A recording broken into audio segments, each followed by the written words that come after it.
So hello everyone, today will talk about cardiac arrhythmia. इसकी pathophysiology पढ़ने से पहले हम नॉर्मल रिदम के बारे में देख लेते हैं। 4 कैरेक्टरिस्टिक्स होते हैं नॉर्मल रिदम के। पहला its heart rate. Heart rate जो है वो 60 to 100 बीट्स पर मिनट होना चाहिए, तो वो नॉर्मल कंसिडर होगा। SA node origin of impulse होना चाहिए। जैसे कि हमें पता है कि एसए नोड होता है, एवी नोड होता है और पुरकिंजर सिस्टम होता है जहाँ से ओरिजिनेट हो सकती है इम्पल्स। उन लोगों में ऑटोमेटिसिटी होती है, लेकिन जो नॉर्मल रिदम है वो तभी जनरेट होगी जब एसए नोड होगा। Then comes the conduction.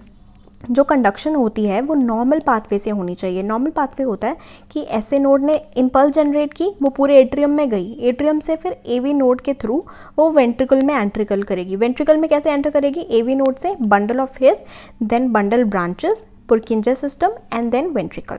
So this is the conduction through normal pathway. The fourth thing is conduction velocity should be normal.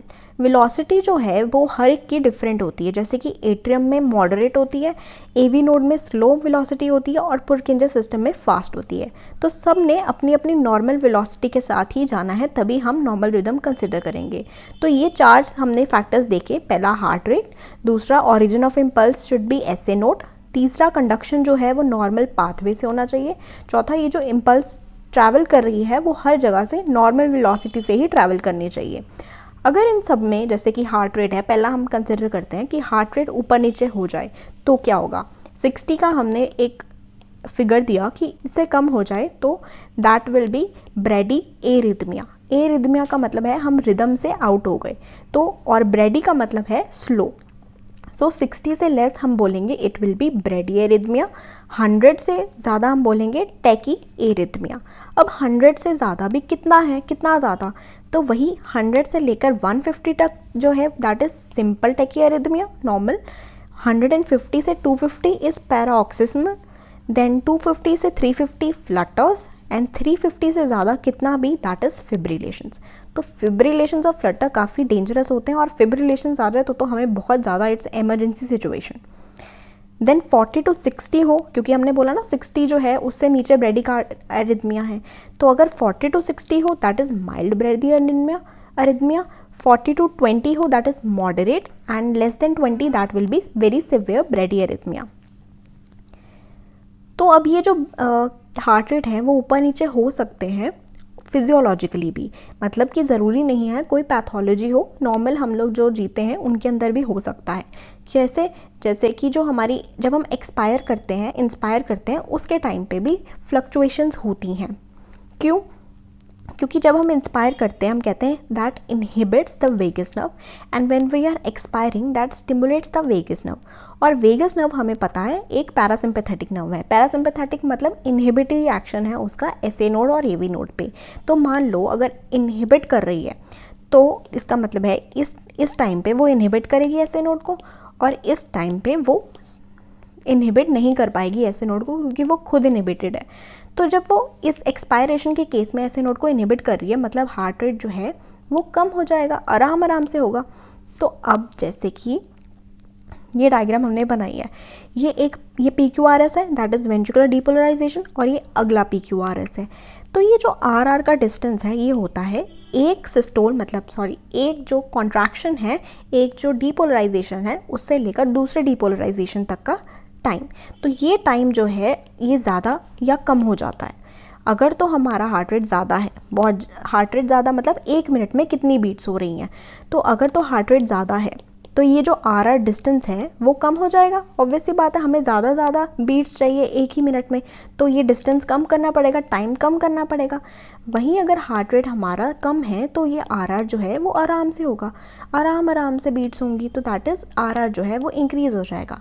RR का जो डिस्टेंस है वो टाइम को डिनोट करता है कि कितने टाइम में ये जो चीज़ है वेंट्रिकल का कॉन्ट्रैक्शन हो रहा है, तो that will increase when heart rate is decreasing. So वही हमने बात की इंस्पायरेशन और एक्सपायरेशन की, कि एक्सपायरेशन में इनहिबिट हो रहा है एसए नोड तो हार्ट रेट डिक्रीज हो जाएगा, और हार्ट रेट डिक्रीज होगा तो उसका मतलब है कि RR का जो सेगमेंट है that will increase during expiration and RR segment decrease during inspiration, because in inspiration it inhibits the vagus. तो वेगस को इनहिबिट करेंगे तो HR इंक्रीज हो जाएगा और RR सेगमेंट विल डिक्रीज और जल्दी होगा। नेक्स्ट जो है sinus tachycardia and sinus bradycardia. Sinus का मतलब ऐसे नोट की बात हो रही है, तो वो टेकिकार्डिया कब शो करता है, जब एक्सरसाइज करें हम, फीवर हो, हाइपरथायराइडिज्म हो, दैट इज थायरोटॉक्सिकोसिस, जब एक्सरसाइज फीवर ये सब हो जाती हैं चीज़ें, इन सब टाइम में भी साइनस टेकिकार्डिया हो जाता है। वही साइनस ब्रेडिकार्डिया कब हो सकता है, एथलीट्स के अंदर। नॉर्मली क्या होता है, जब हम नॉर्मल भागते हैं, हम भागते हैं और एथलीट्स भागते हैं, तो उनके अंदर डिफरेंस होता है हार्ट रेट का। उनके भागने के बाद जो है ब्रेडिकार्डिया ही रहता है, नॉर्मल, उनका नॉर्मल रहता है हार्ट रेट, लेकिन हम जब भागते हैं तो हमारा टेकिकार्डिया हो जाता है। So this is a difference. और लेस देन T3 T4, क्योंकि T3 T4 is for metabolism, वो अगर कम हो जाए तो ब्रेडिकार्डिया हो जाएगा। देन हाइपोथर्मिया, हमने फीवर में बोला टेकिकार्डिया, मतलब ऑब्वियसली हाइपरथर्मिया हुआ है, और हाइपोथर्मिया मतलब कम टेम्परेचर में ब्रेडिकार्डिया, साथ में jaundice. Then come sinus tachy brady syndrome, ये एक डिफरेंट सा सिंड्रोम है, that is sick sinus syndrome. क्यों, क्योंकि साइनस जो है ना बीमार हो गया है, वो क्या कर रहा है, कभी कभी टेकी वाली सिम्टम शो कर रहा है, कभी ब्रेडी, मतलब कभी कभी वो ज़्यादा फास्ट हो जाता है, कभी स्लो हो जाता है, कोई एक चीज़ नहीं है। तो this is sinus tachy brady syndrome. अब यही चीज़ अगर हम एट्रियम में देखें तो एट्रियम भी वही चीज़ें करेगा कि एट्रियम में एट्रियल टेकिकार्डिया हो रहा है, एट्रियल फ्लटर्स हो रहे हैं, एट्रियल फिब्रिलेशंस हो रही हैं, यही चीज़ें वेंट्रिकल में हो सकती हैं। तो एट्रियल टेकिकार्डिया का मतलब है जैसे कि ये पी वेव्स आई काफ़ी सारी और साथ में QRS आया, फिर पी वेव आई, फिर QRS आ गया, P wave obviously T wave भी आई, तो पी वेव्स का नंबर जो है वो इंक्रीज़ कर रहा है। पी वेव क्या डिनोट करती है, ये जो पी वेव है वो क्या डिनोट करती है, वो क्या करेगी, एट्रियम की डीपोलराइजेशन। ऑब्वियस सी बात है, एट्रियम की डीपोलराइजेशन जो है वो ज़्यादा हो रही है क्योंकि पी वेव ज़्यादा है। इसका मतलब है QRS जो है वो कभी कभी आ रहा है। इसका मतलब ये क्या हुआ कि जो एट्रियम के डीपोलराइजेशंस हैं वो सारी की सारी नहीं जा रही वेंट्रिकल्स में। So P waves are more than QRS, that is atrium की इम्पल्सेस बहुत ज़्यादा हैं, very fast as compare to ventricle electrical activity. Ventricle में उतनी इम्पल्सेस नहीं हो पा रही हैं, उतनी डीपोलराइजेशन नहीं हो पा रही है जितनी एट्रियम में हो रही है, तो that is why it is known as atrial tachycardia. Then comes flutter. हमने टेकिकार्डिया बोला कि 100 से लेकर 250 तक, देन उसके बाद 250 से 350 तक जो है दैट आर फ्लटर्स। अब ये as you can see ECG में आपको ऐसा पैटर्न दिखेगा, सॉ टूथ लाइक है, जैसे ऊपर नीचे saw tooth like, and then QRS बहुत सारे अगर आ जाते हैं बीट्स 1 मिनट में, जैसे कि 250 to 350 आ गए, तो दैट इज़ फ्लटर्स। फिब्रिलेशंस तो मोर देन 350, ये देखो ये फिब्रिलेशंस हैं, तो बिल्कुल ही लाइन ही बन गई ऑलमोस्ट, तो दीज आर द फिब्रिलेशंस। और इसमें क्या होता है, फिब्रिलेशंस में एक्टॉपिक फोकाई डेवलप होने लग जाते हैं, जैसे कि ये नहीं है कि सारी की सारी यहाँ से ट्रैवल कर रही हैं, क्या होता है कि यहाँ पे कितने सारे फोकाई बन जाते हैं। एक्टॉपिक फोकाई मतलब उनके अंदर एबनॉर्मल ऑटोमेटिसिटी आ जाती है, तो वो खुद ही जनरेट करने लग जाते हैं रिदम्स। तो that is many ectopic foci develop with different vectors direction dysynchronously. कुछ भी हो रहा है एट्रियल फिब्रिलेशंस में तो कोई एक स्पेसिफिक पैटर्न नहीं बनता, बस ऐसे फिब्रिलेटिंग हो रही है, और QRS भी कोई स्पेसिफिक नहीं होता, क्योंकि कहीं से भी कोई भी इम्पल्स जो है वो कहीं से भी जा सकती है। जैसे कि ये एक टॉपिक है, ये वाली चले गई, ये वाली चलेगी, AV नोड को बस भेजना चाहिए। सो AV node should be slowed down, AV node को हमें स्लो कर देना चाहिए इस सिचुएशन में, फिब्रिलेशंस के केस में, टू प्रिवेंट कि ये वाली जो इम्पल्सेस हैं वो वेंट्रिकल्स तक ना चली जाए। एट्रियम में अगर फिब्रिलेशंस होती हैं तो वो इतना डेंजरस कंडीशन नहीं होती दैन वेंट्रिकुलर की फिब्रिलेशंस। क्यों? क्योंकि मेन काम जो है हमारे हार्ट को जो पंप करने का, that is for ventricle. Plus atrium जब कॉन्ट्रैक्ट करता है, जब ये जो एट्रियम है इसने जब कॉन्ट्रैक्शन करनी है तो उसका फंक्शन क्या होता है कि जो ब्लड है उसे वेंट्रिकल में लाना, यही फंक्शन है एट्रियम का, कॉन्ट्रैक्शन का। लेकिन क्या होता है कि जब मिट्रल वॉल्व या खुलती है या कुछ कोई वॉल्व खुलती है तो अपने आप ही ब्लड जो है वो नीचे ट्रैवल कर जाता है थ्रू ग्रेविटी। हम बोलते हैं कि ऑलमोस्ट सिर्फ 20% जो है ब्लड कॉन्ट्रैक्शन के थ्रू जाता है, बाकी सारा का सारा ग्रेविटी के थ्रू ही जाता है। तो फिब्रिलेशंस का एट्रियम पे इतना जो इफेक्ट पड़ता है उससे हमें कोई इफेक्ट नहीं पड़ता ज़्यादा। हम इसे ट्रीट क्यों करना चाहते हैं? ताकि वेंट्रिकल बच जाए, ये ना हो कि AV नोड से इतनी सारी ट्रैवल ना कर जाए कहीं, ये हमें डर रहता है। इसीलिए हम लोग क्या करते हैं, इसमें AV नोड को स्लो करने की कोशिश करते हैं ताकि ये जो इम्पल्सेस हैं ये वेंट्रिकल तक ना पहुँच जाए। तो इसके लिए हम क्या दे सकते हैं, हम दे सकते हैं कैल्शियम चैनल ब्लॉकर्स जो कि एवी नोड को इनहिबिट करेंगे, बीटा ब्लॉकर्स या डिजिटैलिस, क्योंकि डिजिटैलिस का हमें एक्शन पता है वेगोटॉनिक होता है, ये हमने वीडियो में पढ़ा था डिजिटैलिस की कि वेगोटॉनिक एक्शन है तो वो वेगस नर्व को स्टिमुलेट करेगी और वेगस नर्व क्या करेगी, एवी नोड को इनहिबिट करेगी। देन कम्स जंक्शनल, हमने अभी एट्रियम के बारे में पढ़ा, वही चीज़ वेंट्रिकल में होनी है, और हमने साइनस के बारे में भी पढ़ लिया कि साइनस एक्कीकार्डिया होता है, ब्रेडिकार्डिया होता है, टेकी ब्रेडिकार्डिया, तीनों हमने बोले साइनस में। अब कम्स द जंक्शनल ब्रेडिकार्डिया या नोडल ब्लॉक। किसकी बात हो रही है यहाँ पे एवी नोड की बात हो रही है। तो जो जंक्शनल ब्रेडिकार्डिया है उसमें 3 डिग्रीज के हार्ट ब्लॉक्स होते हैं।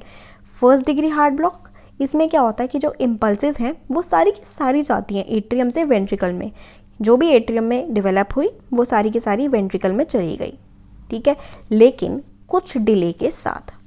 एवी नोड वैसे भी कुछ डिले करता ही है नॉर्मली भी, दैट इज़ नोडल डिले, लेकिन इस केस में ज़्यादा डिले हो रहा है, तो that is first degree block when all the impulses are moving from atrium to ventricle but with some delay, और ये हम लोग ब्रेडिकार्डियास की बात कर रहे हैं। Then comes the second degree heart block, इसमें क्या हो रहा है कि कुछ जो हैं इम्पल्सेस वो पास करेंगी वेंट्रिकल में और कुछ जो हैं वो नहीं पास करेंगी एवी नोड से। Then comes the third degree heart block, इसमें कोई भी इम्पल्स ट्रैवल नहीं करेगी वेंट्रिकल तक, तो ऑब्वियसली इसमें तो हमें वेंट्रिकल्स को कॉन्ट्रैक्शन करवाने के लिए एक नया पेस मेकर चाहिए, इसीलिए now ventricles are driven by new pacemaker. अब क्या हो रहा है इसमें, एट्रियम जो है वो नॉर्मल 80 बीट्स पर मिनट के हिसाब से बीट कर रहा है, क्योंकि नोडल ब्लॉक है ना, तो ऊपर वाला रीजन अपने हिसाब से, क्योंकि उसमें तो ऐसे नोड है वो अपने हिसाब से करेगा, और नीचे जो वेंट्रिकल है वो 40 बीट्स पर मिनट पे लगा हुआ है। अब ये जो थर्ड डिग्री हार्ट ब्लॉक, ये सेकेंड डिग्री है, पहले हम फर्स्ट डिग्री देख लेते हैं। फर्स्ट डिग्री हार्ट ब्लॉक में ये देख लो, पी वे वाई, then this P R interval, Q R S complex, ये हमने जो भी पढ़ा ये होता है, जो पी आर इंटरवल होता है ना वो प्रोलॉन्ग हो गया। प्रोलॉन्ग पी आर इंटरवल क्या डिनोट करता है, वो डिनोट करता है एवी नोड से जो इम्पल्स ट्रैवल कर रही है उसे, क्योंकि पी जो है वो एट्रियम की डीपोलराइजेशन है, ये क्यू आर एस जो है ये वेंट्रिकल की डीपोलराइजेशन है, और ये वाला एरिया क्या हुआ, एट्रियम से वेंट्रिकल तक पहुंचने का रास्ता, दैट इज़ एवी नोड, और ये एवी नोड का जो रास्ता है ये प्रोलॉन्ग हो रहा है, that is P R is prolonged. That means कि सारी की सारी इम्पल्सेस जा तो रही हैं, लेकिन ये जो पी आर है वो प्रोलॉन्ग हो गया है, मतलब कि एवी नोड में डिले आ गया है। Then comes the second degree heart block. Second degree heart block में 3 टाइप्स आती हैं, दैट इज़ मोबिट्स 1, 2 एंड 3। पहला केस हमने इसमें क्या बोला था कि कुछ चले जाती हैं कुछ नहीं जाती इम्पल्सेस, यही हमने पढ़ा था सेकेंड डिग्री में। तो इसमें क्या हो रहा है, ये पी आर जो इंटरवल है वो इंटरवल जो है वो बड़ा होता जा रहा है। P R interval progression until 1 P is not followed by Q R S, क्योंकि हमने इसमें बोला कि कुछ पी जो है वो क्यू आर एस के बिना होगी, मतलब कि एट्रियम से वेंट्रिकल में कुछ इम्पल्सेस नहीं जाएंगी। तो इसमें क्या हुआ, पहले केस में क्या हुआ, गई impulse, normal P R interval था जो। इस केस में सेकेंड केस में क्या हुआ कि पी आर इंटरवल इंक्रीज़ हो गया, मतलब कि डिले आया। थर्ड केस में क्या हुआ, पी आर इंटरवल और भी डिले हो गया और इसके बाद क्यू आर एस कॉम्प्लेक्स आया ही नहीं। तो मतलब इसमें क्या हुआ कि पी आर जो है वो बढ़ रहा है, उसका जो लेंथ है पी आर का वो इंक्रीज़ हो रहा है, मतलब एवी नोडल जो डिले है वो इंक्रीज़ हो रहा है। कब तक इंक्रीज़ होगा, जब तक वो क्यू आर एस कॉम्प्लेक्स आएगा ही नहीं, जब तक वो वेंट्रिकल में भेजेगा ही नहीं इम्पल्स। उसके बाद दोबारा से यहाँ से स्टार्ट हो जाएगा, ये जैसे ये हुआ उसके बाद दोबारा नॉर्मल, ऐसे साइकिल रिपीट होगा। So then again repeats P R interval progression until, progression मतलब इंक्रीज होना, until 1 P is not followed by Q R S. Then it's Mobitz 2, इसमें क्या हो रहा है कि पी आर इंटरवल जो है वो स्टेबल है, लेकिन कहीं कहीं पी वेव जो है वो not followed by Q R S, वही सेम है, लेकिन इसमें पी आर इंटरवल जो है वो नॉर्मल रह रहा है। बस इसमें कभी कभी क्या हुआ कि पी के बाद क्यू आर एस आया ही नहीं, मतलब कि एट्रियम के बाद वेंट्रिकल में डिपोलराइजेशन हुई नहीं। Then comes 2:1 second degree heart block. इसमें क्या होता है कि 2 पी वेव्स आई, उसके बाद एक क्यू आर एस कॉम्प्लेक्स आया, 2 पी वेव्स आई, उसके बाद एक क्यू आर एस कॉम्प्लेक्स आया। तो दिस इज़ 2:1 की इसमें क्या हो रहा है कि एक जो पी वेव है वो ब्लॉक हो रही है, एक पी वेव ब्लॉक हो रही है और एक पी वेव चल रही है। मतलब एक पी वेव ब्लॉक हुई मतलब कि वो एक वेव वेंट्रिकल तक नहीं गई और एक चली गई, इसीलिए QRS कॉम्प्लेक्स आ गया. So that is 2:1. Next the last one is third degree heart block. इसमें क्या होता है कि कोई पैटर्न नहीं है, इसमें कुछ भी कोई भी पैटर्न नहीं है, जैसे PP वेव, QRS कहीं से भी आ रहा है. अब इसमें जो QRS आ रहा है वो अपनी मर्जी से आ रहा है, no specific pattern third degree heart block में. Next will see the arrhythmia pathogenesis, most important topic कि ये डेवलप कैसे होती हैं एरिथमियास.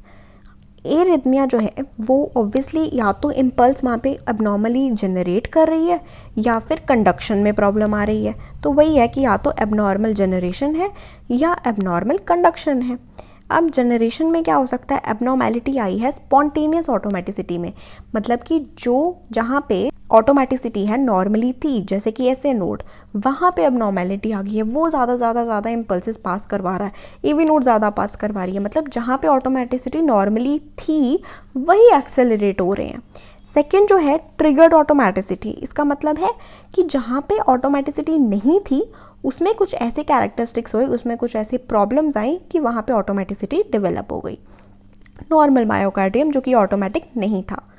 देन कंडक्शन में पहला phenomena is re entry. Obviously conduction का ही है, री एंट्री मैं आपको एक्सप्लेन करूँगी. इसमें से एनाटॉमिकली डिफाइंड है one, second is functionally defined.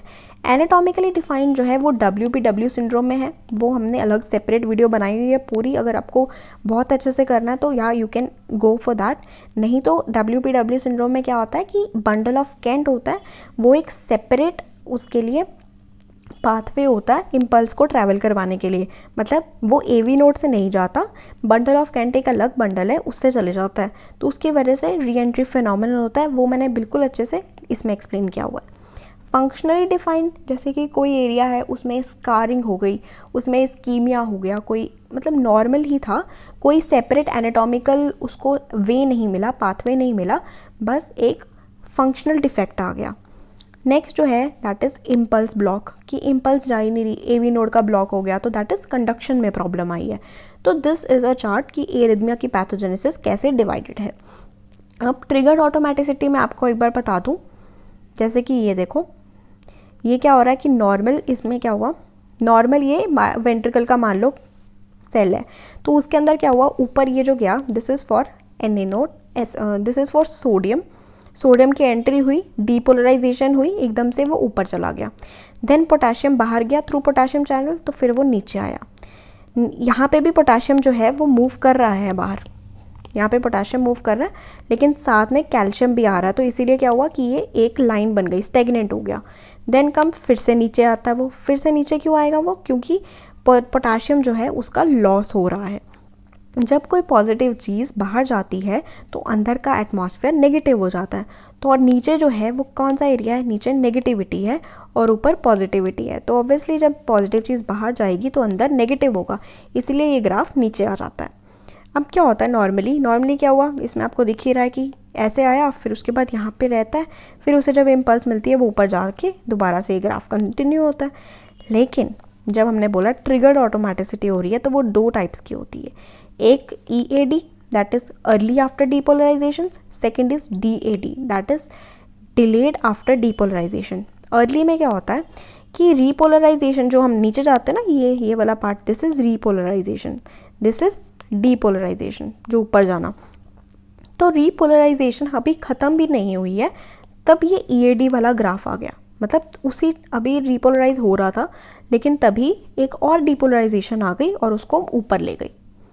वैसे ही DAD डिलेड जो है वो क्या है कि वो पूरी की पूरी रीपोलराइजेशन जो है वो ख़त्म हो गई है, वो बाद में शुरू हुआ है, लेकिन नॉर्मल से पहले हो गया है, लेकिन रीपोलराइजेशन के बाद में हुआ है. तो that is delayed after depolarization. अब ये जो EAD हमने बात की है, ये क्यों होता है, मतलब कि रीपोलराइजेशन होती नहीं ख़त्म और फिर ये शुरू हो जाती है नेक्स्ट डीपोलराइजेशन, क्यों. सबसे पहले हम देखते हैं रीपोलराइजेशन में होता ऐसा क्या है कि उसमें नॉर्मली नहीं होती. नॉर्मली क्या होता है, उस टाइम में जो हमारे सोडियम चैनल्स हैं, क्योंकि हमें पता है ये जो सोडियम चैनल्स हैं वो खुलेंगे, ये देखो वो खुलेंगे, उसके अंदर से सोडियम आएगा, तभी डीपोलराइजेशन होगी. तो इसीलिए ये रीपोलराइजेशन वाले टाइम में क्या होता है कि जो सोडियम चैनल्स हैं वो इनएक्टिवेटेड होते हैं और वो उसके धीरे धीरे वो रेस्टिंग स्टेज में जाते हैं, फिर रेस्टिंग स्टेज से वो एक्टिव स्टेज में जाते हैं, नॉर्मली ये होता है। और इसीलिए रीपोलराइजेशन के टाइम पे वो नहीं कंसिडर होता, कि वो नहीं एक्टिवेट होता है, क्योंकि वो ये वाले फेज में होते हैं। अब क्या होता है, वाई EAD क्यों हो सकता है, या तो रीपोलराइजेशन जो है वो प्रोलॉन्ग हो चुकी है, रीपोलराइजेशन वाला जो टाइम है, क्योंकि हमने पता है कि इनएक्टिव से रेस्टिंग पे तक जाने के लिए वो जो सोडियम चैनल्स हैं उनको रेस्टिंग स्टेज में जाने के लिए मान लो 1 मिनट लग रहा था, मान लो जस्ट हाइपोथेटिकल सिचुएशन। और रीपोलराइजेशन नॉर्मली पहले 1 मिनट में होती थी, लेकिन अब प्रोलॉन्ग हो गई है और वो हो गई है 3 मिनट्स। तो अब 3 मिनट्स में अगर हो रही है तो इस टाइम में जो सोडियम चैनल्स हैं वो तो सही हो जाएंगे, उसमें से सोडियम आ सकता है, तो तब हो सकती है अर्ली आफ्टर डीपोलराइजेशंस। तो अब ये क्यों प्रोलॉन्ग्ड होते हैं, क्यों ऐसा होता है प्रोलॉन्गेशन ऑफ रीपोलराइजेशन। मान लो कि पोटाशियम चैनल डिफेक्टिव है, उनके अंदर जो पोटाशियम अंदर आ रहा है दैट इज स्लोअर इनफ्लक्स, या फिर सोडियम चैनल डिफेक्टिव है, तो इनएक्टिव से रेस्टिंग स्टेज तक जाने के लिए उनको कम टाइम लग रहा है, वो जल्दी जल्दी कन्वर्ट हो रहे हैं। तो ये दोनों ही हो सकते हैं, जैसे कि क्यों, क्योंकि जो पोटाशियम चैनल है वो बाहर आ रहा है, यहाँ पे हमने देखा ना पोटाशियम जो है वो बाहर आ रहा है। तो अगर जो पोटाशियम चैनल्स हैं वो डिफेक्टिव हो जाएं तो वो बहुत ही धीरे धीरे बाहर आएंगे, आराम आराम से बाहर आएंगे, तो उसकी वजह से रीपोलराइजेशन जो टाइम है वो इंक्रीज़ हो जाएगा, और उस टाइम में इंक्रीज टाइम में सोडियम चैनल्स कन्वर्ट हो जाएंगे, और उस टाइम में हमारी next depolarization early after depolarization शुरू हो जाएगी, चालू हो जाएगी। तो then next is DAD, delayed after depolarization. अब ये क्यों होता है, डिलेड कोई भी रीज़न से हो सकता है, जैसे कि इस्कीमिया, हमने बात की इस्कीमिया, उसमें इस्कीमिया में क्या होता है कि कोई चीज़ जो है वो इंजर्ड है, तो उस केस में इंजर्ड है तो कैटायंस का लोड इंक्रीज़ हो जाता है, उसके अंदर कैटायंस ज़्यादा हो जाते हैं। या फिर इस्कीमिया में क्या होता है कि सोडियम पोटाशियम ATPases हैं वो नहीं चलेंगे, क्यों, क्योंकि ATP कम बन रही है, और सोडियम पोटाशियम ATPases नहीं बनेंगे, तो वही सेम रीज़न कि इसमें क्या होगा कि आयनिक का जो कंटेंट है, जैसे कि सोडियम है वो बाहर नहीं जाएगा ज़्यादा, तो सोडियम ज़्यादा अंदर ही रहेगा, और सोडियम अंदर रहेगा तो डीपोलराइजेशन होने के चांसेस हैं।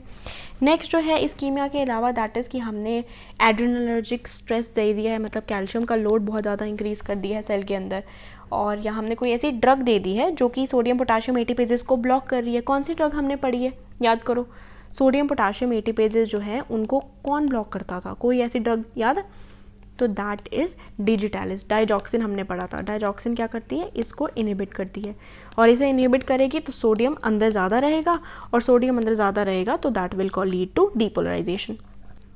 तो इसमें से हमने ट्रिगर्ड ऑटोमेटिसिटी पढ़ ली, EADs होती हैं और DADs होती हैं, वो कैसे हुआ हमने सब देख लिया। इम्पल्स ब्लॉक तो हमने पढ़ ही लिया है कि 1 degree block, 2nd degree block, AV node अगर ब्लॉक हो जाए, वो हमने इसके एग्जाम्पल के तौर पे पढ़ लिया है। री एंट्री का मैकेनिज्म जो एनाटॉमिकली डिफाइंड है, एनाटॉमिकली मतलब कि एक सेपरेट पाथवे बना हुआ है, जैसे कि WW में है, वो हम उसी वीडियो में पढ़ेंगे। फंक्शनली देख लेते हैं, जैसे कि इस्कीमिया हुआ है तो ये देख लो फंक्शनली, जैसे कि स्कार्ड एरिया है बीच में। नॉर्मली क्या होता है, अगर ये जो जैसे यहाँ पे आए, यहाँ से आ रहा है और यहाँ से आ रहा है, तो क्या होता है कि यहाँ पे वो एक दूसरे में एंटर नहीं कर पाते, क्योंकि दोनों साइड से इम्पल्स आ रही है। नॉर्मली ऐसा नहीं होता, अगर पर क्या होता है कभी कभी यहाँ पे जैसे कोई एरिया आ गया जो कि ये वाले जो पार्ट है उसमें रिफ्रैक्टरी पीरियड जो फंक्शनली डिफाइंड हो गए, फंक्शनली वो अलग हो गए। मतलब इस पाथवे में क्या था कि जो रिफ्रैक्टरी पीरियड था वो मान लो x था, लेकिन इस केस में क्या हुआ, रिफ्रैक्टरी पीरियड मान लो 2x हो गया, ये हो गया। तो अब इस केस में से तो इम्पल्स x टाइम के बाद चली जाएगी, लेकिन अब जब यहाँ से जा रही थी तब वो रिफ्रैक्टरी पीरियड में था, वो अभी ज़्यादा टाइम ले रहा है क्योंकि 2x है उसकी, तो फंक्शनली वो अलग हैं, अलग हो चुके हैं एक दूसरे से। तो उसके बाद क्या हुआ, वो यहाँ से तो नहीं गई इम्पल्स, लेकिन जब वो यहाँ से आई तो इसके अंदर री एंटर हो गई, तो फिर क्या हुआ, ऐसे साइकिल चलने लग गया। सो दैट इज़ कि एक साइड से नहीं आ पाई, दूसरी साइड से आ गई।